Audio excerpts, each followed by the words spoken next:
Buenas tardes muchachos, continuando con la temática de inflamación, ahora vamos a hablar acerca de inflamación crónica, que es bastante cortito, pero también vamos a proceder a hablar sobre unas reacciones sistémicas que se dan en los procesos inflamatorios.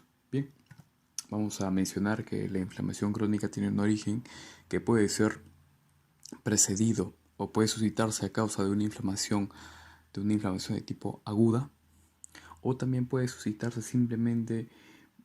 No tiene que haber un proceso infeccioso agudo para que se manifieste, ¿no? Va a aparecer de una manera progresiva, de acuerdo a la patología que, que tenga esta persona. En lo que respecta a la etiología, tenemos básicamente tres factores. Los procesos de hipersensibilidad en lo que respecta a las alergias, el asma bronquial, la enfermedad inflamatoria intestinal, la enfermedad celíaca. Bien, en lo que respecta a las reacciones autoinmunes, tenemos por ejemplo la artritis reumatoide, la esclerosis múltiple. Bien. También no olvidar las infecciones que son persistentes que son agentes muy difíciles de erradicar. A nivel de hongos, el Histoplasma capsulatum; a nivel de bacterias, por ejemplo, las micobacterias, el Mycobacterium tuberculoso; virus, hepatitis, VIH, bien, que van a generar en el tejido un patrón de tipo granulomatoso. Y en lo que respecta a la exposición a agentes tóxicos, tenemos agentes tóxicos exógenos o endógenos. Los exógenos, por ejemplo, es el sílice, que es partículas, son estas moléculas que se encuentran en todas las personas que tienen ese grado ocupacional en minerías, trabajan cortando rocas, puliéndolas. Entonces, estas moléculas van a llegar a nuestro tracto respiratorio, a nuestros pulmones, al tejido, al parénquima pulmonar, y van a empezar a acumularse. Y a nivel endógeno, tenemos por ejemplo la acumulación excesiva del colesterol a nivel de los vasos, que es bastante característico de la aterosclerosis. Ahora, los componentes básicamente son tres: un componente inflamatorio, un infiltrado inflamatorio. También tenemos una destrucción del parénquima tisular, y también tenemos unos intentos de reparación que es mediado por células, por el tiempo se está tomando en erradicar al agente que está causando esta inflamación de tipo crónica. Bien. Las formas de inflamación crónica, la más característica y la que hace referencia y sobresalta el libro, es el patrón de tipo granulomatoso, ¿bien? Que es el que va a persistir en la mayoría de inflamaciones crónicas a nivel de los tejidos. Bien, ahora vamos a hablar un poquito más de detalle sobre los componentes de la inflamación crónica. Tenemos tres componentes inflamatorios, tres tipos de células: los macrófagos, los linfocitos y los neutrófilos. Bien, ahora, los macrófagos pueden activarse ya sea por una vía clásica o por una vía alternativa. La vía clásica, que nos indica que la activación de estos macrófagos, mediado por mediadores inflamatorios, citocinas, interleucinas, va a conllevar a el, que el macrófago, al activarse por la vía clásica, va a tener una función específica, que es básicamente erradicar al patógeno, de realizar los procesos de fagocitosis para que finalmente este sea eliminado. En cambio, los macrófagos que son activados a través de la vía alternativa tienen otra función, tienen una función de reparación tisular. Tanto en la inflamación crónica vamos a tener macrófagos que van a estar activados por la vía clásica como por la vía alternativa. Por eso es que se va a manifestar ese proceso, ese patrón inflamatorio y a la vez ese intento de reparación tisular. Bien, ahora, también, muy independientemente de las vías que dependen de citocinas, la vía clásica, la vía alternativa, también los macrófagos van a activarse gracias a los linfocitos T. A su vez, los linfocitos T dependen de los macrófagos. Es todo un ciclo de retroalimentación, linfocitos y macrófagos para que ambos se activen y generen un proceso de realimentación positiva. Bien, en lo que respecta a los linfocitos T tenemos dos tipos, los T y los B. Los T son aquellos que van a estar ahí para procesos de eliminación, de apoyo a las demás células, y en cambio los B están relacionados con la producción de antígenos. Dentro de los linfocitos tipo T tenemos dos, los CD4 y los CD8. Dentro de los CD4 tenemos los TH1, los TH2, los TH17. Y acá, como ya también lo mencioné y lo he puesto en el gráfico, los TH1 están involucrados en la activación de los macrófagos a través de la vía clásica, y los TH2 están en relación con la activación de los macrófagos a nivel de la vía alternativa. Los TH17 de igual manera están relacionados con el proceso de activación de la vía clásica. Y también estos linfocitos de tipo TSD4, 1, 2 y 17 se asocian a las respuestas de reclutamiento y activación leucocitaria. Los CD8 tienen la peculiaridad de ser los famosos linfocitos T citotóxicos, que van a liberar sustancias a las células que sean bien detectadas por el linfocito, sean ajenas al cuerpo, para poder segregar sustancias y finalmente eliminarlas. Los linfocitos B son aquellos que van a producir anticuerpos para poder erradicar con mayor facilidad al agente patógeno.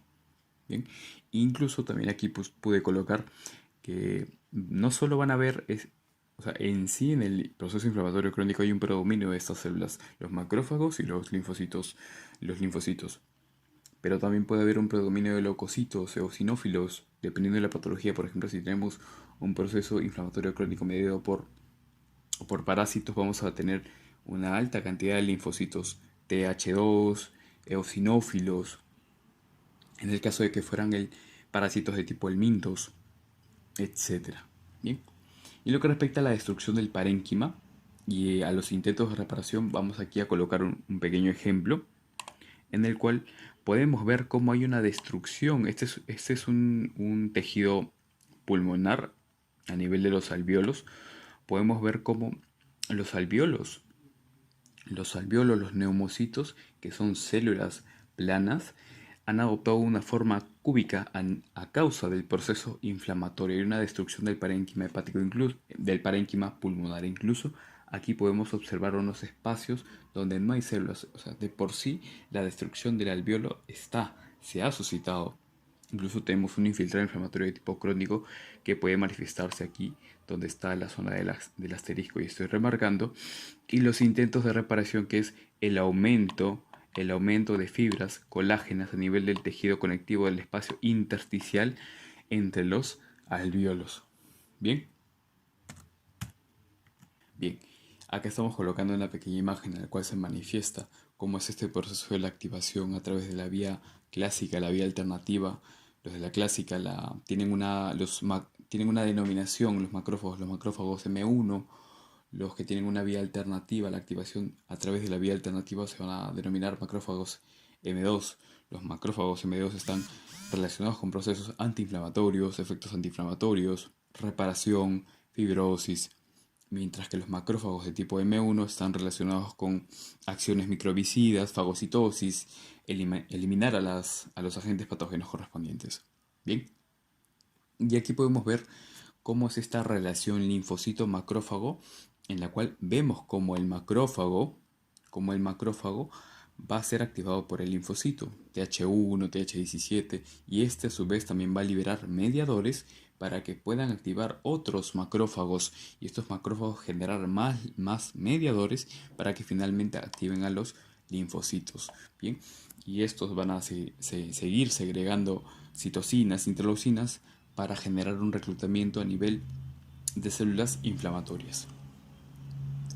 Finalmente, en lo que respecta al patrón, al tipo de inflamación crónica que sobresalta el libro de Robbins, es la inflamación de tipo granulomatosa, que básicamente es una respuesta inflamatoria crónica que se suscita porque el agente patógeno o las moléculas o el agente extraño es muy difícil de erradicar bajo las propiedades que éste tenga y se esté suscitando y las acciones que esté tomando en el correspondiente tejido.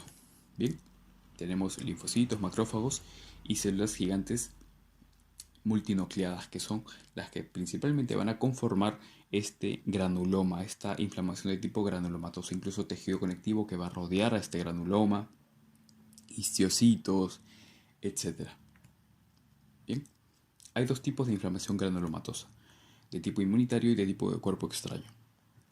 Bien, los de cuerpo extraño básicamente es porque, por ejemplo, hay sustancias que se han quedado a nivel del tejido conectivo, a nivel del parénquima, por ejemplo, a nivel de las personas que son mineros, tienden a tener antracosis, que es una acumulación de moléculas de carbón a nivel del parénquima hepático, del parénquima pulmonar, mejor dicho, perdón. Incluso se van a empezar a formar estos complejos circulares tratando de conglomerar a esa sustancia que es muy difícil de erradicar. Bien, eso es el granuloma. Contienen cuerpos extraños o agentes patógenos que son difíciles de erradicar para evitar así su diseminación correspondiente. Y en lo que respecta al de tipo inmunitario, aquí podemos manifestar toda esta zona que estoy contorneando, que vendría a ser el granuloma. En este caso es un granuloma que se da a nivel pulmonar, que recibe el nombre de tubérculo y es bastante característico del Mycobacterium, de la tuberculosis, del Mycobacterium tuberculoso. Vemos aquí células de tipo multinucleadas, células gigantes multinucleadas. También vemos aquí los procesos inflamatorios, los leucocitos, el infiltrado inflamatorio correspondiente que va a caracterizar a este tipo de reacciones, este tipo de respuestas inflamatorias crónicas.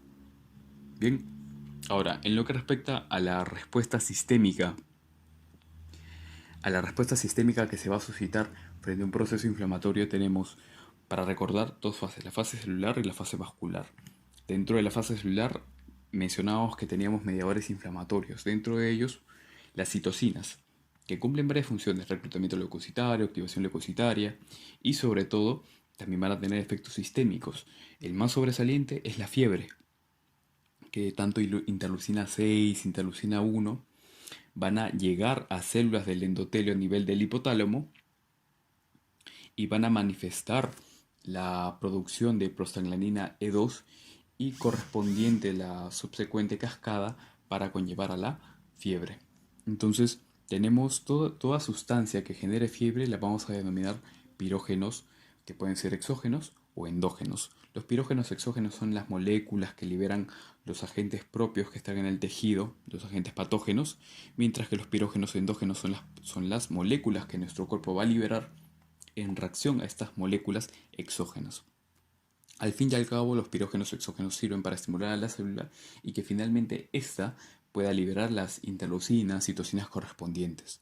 Bien, incluso a nivel de fiebre, por eso es que se consumen los SAINES para inhibir a la COX y que de esta manera se evite la producción de la prostaglandina E2 y con ello la producción de fiebre. También vamos a tener proteínas de fase aguda, estas citocinas, interleucinas, que como ya lo mencioné, que sirven para el reclutamiento, activación leucocitaria, también van a llegar al torrente sanguíneo, incluso van a llegar al hígado y van a inducir a los hepatocitos a producir proteínas de fase aguda. Por ejemplo, tenemos a la proteína C reactiva, a la proteína A amiloidea, a fibrinógeno, epsidina. La proteína C reactiva y la proteína sérica A amiloidea se relaciona a procesos de opsonización de patógenos, que básicamente son moléculas que se van a acoplar, van a adherirse a los agentes patógenos para que sean reconocidos con mayor facilidad y finalmente sean fagocitados y eliminados. Bien. Lo que respecta al fibrinógeno, este se relaciona bastante con cuando hay un proceso inflamatorio, esto aumenta y se relaciona bastante con el examen de velocidad de sedimentación glomerular. Va a estar mucho más aumentado. Este examen de velocidad de sedimentación glomerular va a estar aumentado por la presencia de ese aumento de fibrinógeno. Y en lo que respecta a la epsidina, básicamente este es un péptido secretado a nivel hepático que tiene la función de regular la cantidad de hierro, de fierro que ingresa al organismo. Por ejemplo, en procesos inflamatorios va a estar altamente elevada la hepcidina. Entonces, al estar elevada la hepcidina, no se va a poder absorber el hierro. Entonces, como ya lo mencioné, al haber un proceso inflamatorio de tipo crónico, va a haber una hepcidina aumentada. No se va a poder absorber el hierro de por medio. Y esto va a conllevar a que con el tiempo se acaben las reservas de hierro en el cuerpo y genere todo ese síndrome de ferropenia, todos esos síntomas. Incluso estas personas son susceptibles, por eso es que las personas que tienen procesos inflamatorios crónicos tienden con el tiempo, de acuerdo al tiempo que tenga esta inflamación crónica, a tener anemias.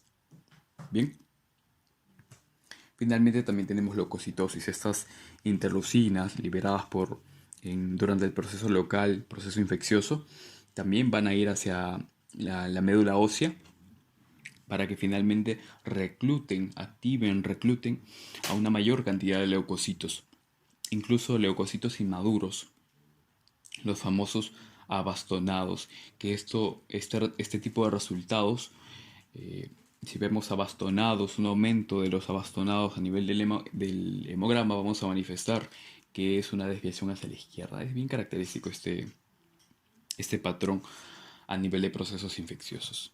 Finalmente aquí colocamos una pequeña imagen donde se manifiesta un resumen general de la inflamación local, de los mediadores inflamatorios que tienen ese efecto a nivel local del tejido, y también tenemos un efecto sistémico a nivel del cerebro. Van a producir prostaglandina y este se va a relacionar con la fiebre. A nivel del hígado, estas interleucinas van a llegar a los hepatocitos para que produzcan proteínas de fase aguda, y a nivel de la médula ósea van a llegar hacia la médula ósea a estas células para que finalmente aumente la producción de leucocitos. Bien, eso sería todo, espero que haya quedado bastante claro y una vez más, muchas gracias.